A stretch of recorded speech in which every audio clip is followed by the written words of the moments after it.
Why would you have a diverse congregation of people who don't believe in God's word?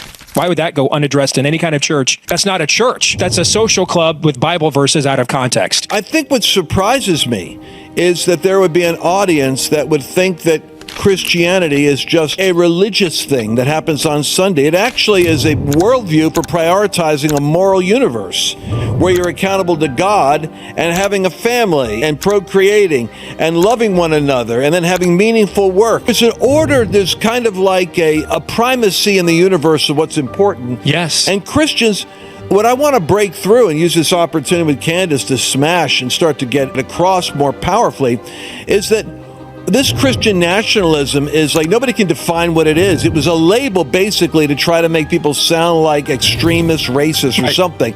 But actually it was white Christian nationalism until David Harris and a bunch of my black MAGA buddies started embarrassing them, saying, I guess I'm a white Christian nationalist. But Christianity ought to be in the public. I think what Charlie did, that J.D. Vance confessed. He said, I wasn't talking about Jesus up until 2 weeks ago. Well, I'm glad to see that he just said it, because everybody else is, evidently.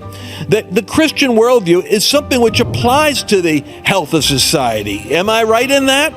100%. Unfortunately, we have spent a generation collectively in the church building brands and not the kingdom. We have, skinny jeans, sweater vests, Hawaiian shirts, nicer than God, perpetually furrowed brows when we're not being nicer than God, saying things like, well, I've got a very diverse, congregation here that may not feel the same way about the issues. Why would you have a diverse congregation of people who don't believe in God's word? Why would that go unaddressed in any kind of church? That's not a church. That's a social club with Bible verses out of context. Hey there, you just listened to an excerpt. That's a little bit of the podcast. So if you want to get the whole thing, because there's a lot more content there, go to lancewallnut.com/podcast. And instead of getting an excerpt, you get the entire message.